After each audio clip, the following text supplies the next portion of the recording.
Yes, it is true. Once you go black in the offseason, you're not coming back. Boss Cowboy Sports, where your voice matter. Let's get it.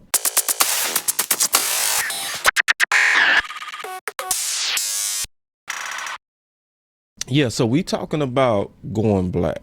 So I already see what is that? What is going black? Going black is where in the off season you have to dedicate yourself to actually doing your own independent research without the influence at all of outsiders. That is going black. And if you do that, you will be better, I assure you, at picking candidates that could fit the Dallas Cowboys. And the concept of going black started once I got real serious about the offseason and draft process and free agents and all that kind of stuff. And I was seeing a pattern. That once a narrative was kind of put out there early, it stayed. Even if it was against logic, even if it didn't match up to previous understood theories. Like, for instance, one perfect example, Wentz versus Dak. That was always dumb because Wentz was injury prone even as a senior. He had bone issues that was in his profile. Bone issues back to when he was an adolescent, but people ignored all of that for the projection of what he could be. And they ignored all the production of Dak, who was also a Heisman candidate. Wentz was not. Okay. Dak was the MVP of the Senior Bowl. Wentz played in that game and was not. The guy that came from the bigger school was Dak. All of that was ignored. Now, that's supposed to be checks that's supposed to go towards you as a potential candidate for the NFL. But no. All the previous logic was ignored for illogical optimism of Wentz. And it happens every year. And if you don't go black, you likely go fall forward somewhere. And so the concept of going black, the person that helped me come up with a term the best was Eric Mangini, because he used a term called groupthink. And he said groupthink is very bad. Matter of fact, I call groupthink the devil, right? Because once a narrative is put out there, it's a lot of narratives that got put out there early and that said a lot that are pure lies, just pure lies. But what happens is you start doubting yourself when you hear everybody saying the same things. So you start saying, well, am I really right? And that's what happens when you don't go to the black. And another example of the power of going to the black was actually even our own team, the Dallas Cowboys, because they was forced to go to the black because of COVID. Remember when the pandemic hit, all the scouts had to do most of their work in-house. They actually said it helped them in the process. And they came out with some guys that nobody was thinking about, that nobody had ranked as high as they did, but they end up being very, very good picks, especially for year one. We got to still wait till their careers play out. But year one was encouraging. Obviously, Nashawn Wright, right? It was a whole lot of people didn't like that pick, right? But the Cowboy scouting community, they didn't travel to the combine that year. They didn't do all the things to where scouts talk and compare notes and all that stuff. So all of their homework was independent. Same thing with Osa, right? That was a big bet to bet that a third round defensive tackle as a 3-tech could come in and be instant impact. That hardly ever happens. I would say that's a 1% chance. But they graded him right. They believed in him. They saw that he wasn't getting movement at UCLA. People couldn't move him. He was very athletic, and it did transfer. It was shocking because even with the film, I didn't believe it. I didn't believe it because so many defensive tackles struggle just because of the size difference and being a rookie versus guys who've been in the league a while. But going in the black the way the Cowboys did, it worked. And it does work. So this is the first tip I'm gonna say when it comes down to going in the black, where you do your own homework. This is the first clue I'm gonna give. That's a big clue. Whenever you go in the black, I'm gonna tell you right now, go ahead and accept that you go see stuff that others are not gonna see. You just go, and also accept that a lot of times when you do your homework, you're gonna be ostracized. You're gonna be treated like you're a big dummy. It's gonna happen, and you have to accept that. But once you experience the success of going to the black, but this is if you go to the black, because a lot of people, they already messed up, because what they do is they start researching, and then they go turn on the radio, they turn on the fan, they'll go to Brian Brothers, Jeff Kavanaugh, NFL Network, or they'll go somewhere else to try to validate, am I seeing this right? No. Don't worry about what nobody's saying. Just do your homework first. Don't do your homework and then check and see is other people saying what you see. Now just say what you see, and that's all you need to do. If you say what you see, because this is the crazy thing. We say film don't lie, but we don't let it talk. That's amazing. We always say film don't lie, but we listen to other people to talk. We don't let the film talk. Let the film talk. If you let the film talk, it's gonna lead you in the right places. And y'all know, people that been following Boss Cowboy a while know I got a great track record with this, and that's because I've been in the black a while now and comfortable with it. So everybody know, where I stood on Curse. I should get an award for that, because I was heavily trolled on all the predictions that I made on Curse. I was trolled to hell. Publicly, people had fun going at Boss Cowboy because everybody was calling him a jag, and I was saying, y'all crazy. I was, no, I don't see jag. I don't see it. And matter of fact, when I did my film breakdown March 24th, I said if they fair to him, his skill set go make them have to move Donovan Wilson to the free. And y'all remember Donovan Wilson was the hot guy last year. Everybody was like, oh, you bet not touch Donovan Wilson. But I was just letting the film speak. Another place to where I didn't fall for the groupthink at all was even on Parsons. Yeah, on Parsons, I wasn't going for that silly stuff that was out there. It was a whole lot of people that was like, I'm taking him off my board because of an altercation he had at Penn State with a safety. I was like, you a fool. You a straight up fool. But I was confident to say it like that because honestly, I already went to the black. I already did my independent research, and I saw how all these people was vouching for him. The most important thing that I saw with my own eyes though, is I was watching him work out, and it was a group of Penn State players, and they was just cheering for him. And I was like, bro, you don't have that type of love for a toxic player. And that's when I put it together. I say this whole thing about him versus a safety and this alleged event that happened between them two, I say that is truly he say, she say, and you will be a fool to take him off your board over he say, she say. And I still mean that to this day. Everybody know it now, but yeah, if you stood for Micah Parsons last year, you was by yourself. Yeah, you was by yourself. It wasn't a lot of people rocking with Micah Parsons. No, it was not. Everybody was on all kind of trains in it, but it wasn't his train for sure.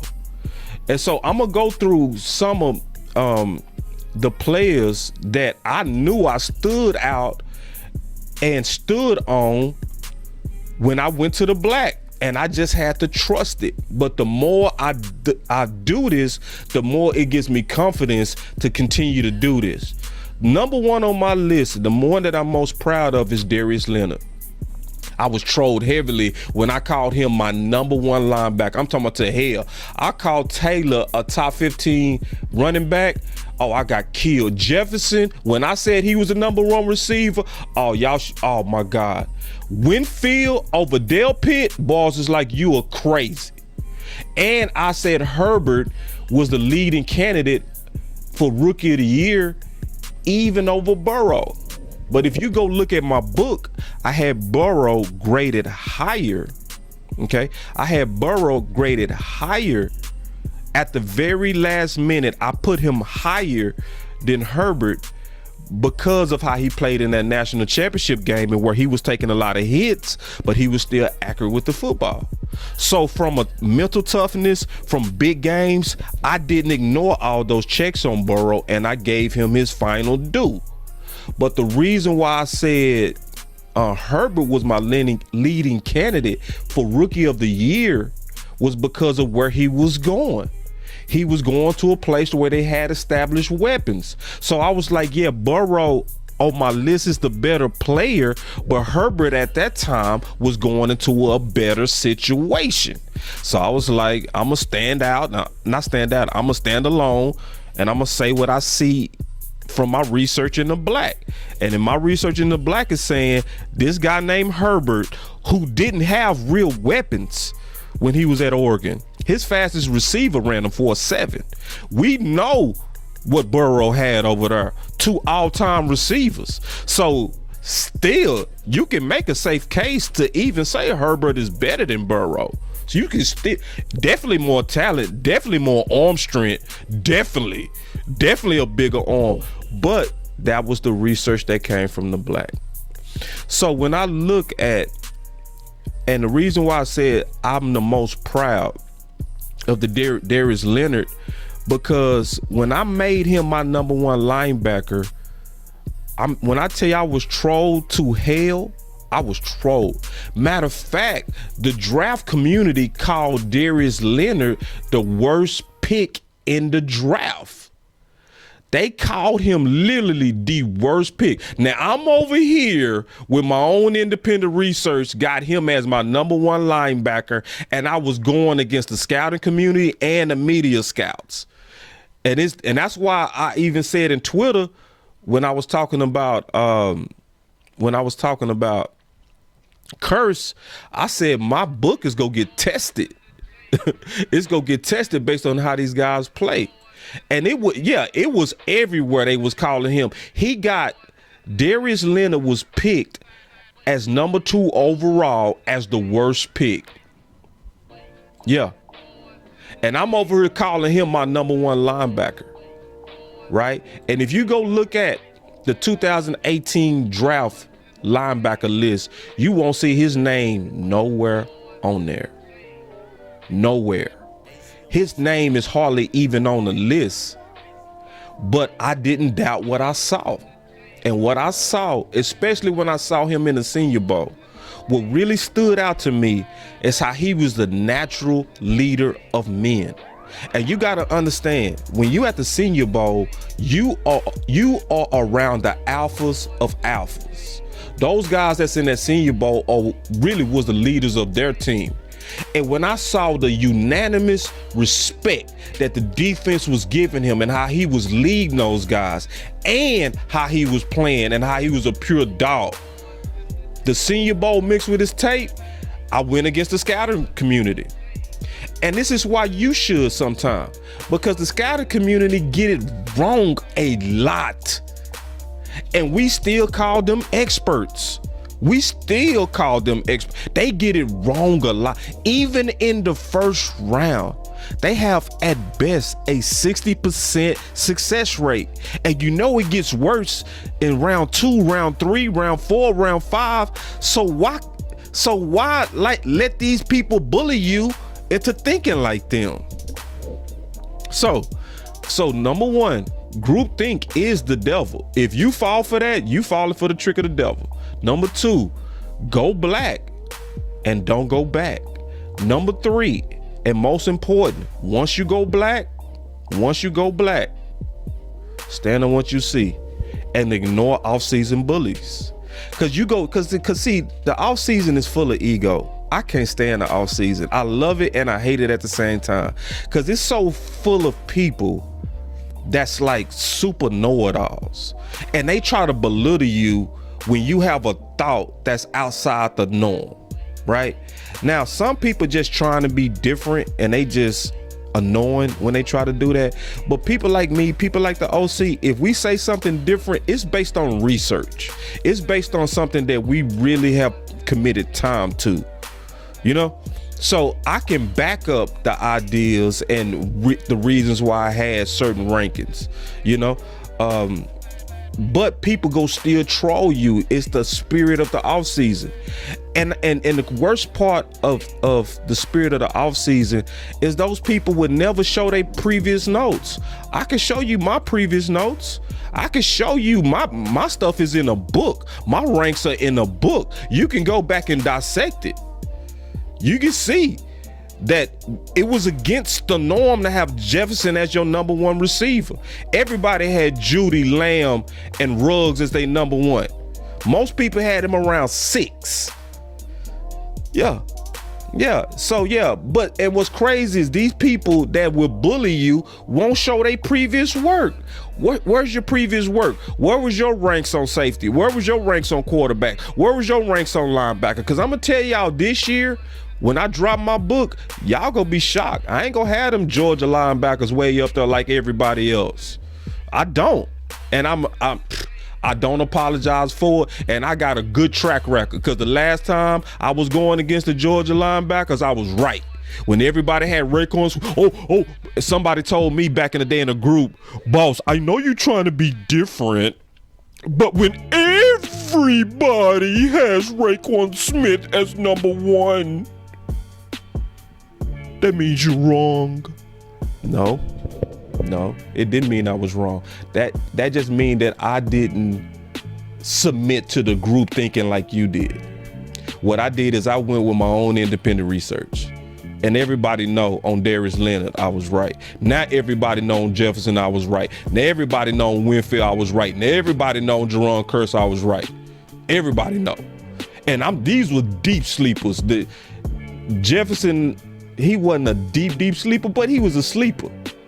Yeah, he was a sleeper. Don't let nobody try to talk. Then what happens is when you finally right, they ignore it. See, they'll troll you when they think you're wrong before these guys hit the grass. But when you end up being right, they go quiet. Because if you go look at Justin Jefferson, now they saying Justin Jefferson being the 5th receiver drafted was disrespectful. Who was saying it then, though? Like, who was the person that was saying it then, and why did I have the confidence to say it? And how can you develop that confidence? You gonna only develop that confidence if you listen to the advice of Eric Mangini and truly develop an off-season process to avoid the groups. You gotta avoid groupthink. You got to avoid groupthink until you finish your own homework. Then come out. And you would really begin to love the off season, and you would develop more confidence in your eyes, as well as you would develop more confidence in film. You would learn to just sit back and say what you see and wait for all the cult members to catch up. Because in the off season, everybody looking for validation. That's what most people do. They'll say, I like this player, but then they'll go check this channel to see what this person think, or they'll go check the NFL Network to see what they saying about him. Listen, if you really did your homework and you broke down games, not highlights, games, just stand on what you see. Don't worry about the outside noise. And then at the end of the season, compare notes. I guarantee you're gonna be way more right than them. I guarantee it. So yeah, man. So anyway, man, it's a major power in going black. Believe in it. It's gonna come through for you, and you go really enjoy the off seasons. And most importantly, you get to troll back them bullies when they try to bully you, and then you make them eat their own words. But this is Boss Cowboy Sports, where your voice matter. We got a lot of work to do. We getting ready to get even heavy into content in this off season. So y'all look out for the Boss Cowboy Guide. I'm still in the process of finishing all of that. I know, I'm telling y'all now, I got some ranks that's gonna be different. But obviously, I should have the track record now to be able to do that at this point because I've done my homework. Boss Cowboy Sports, where your voice matters. Peace.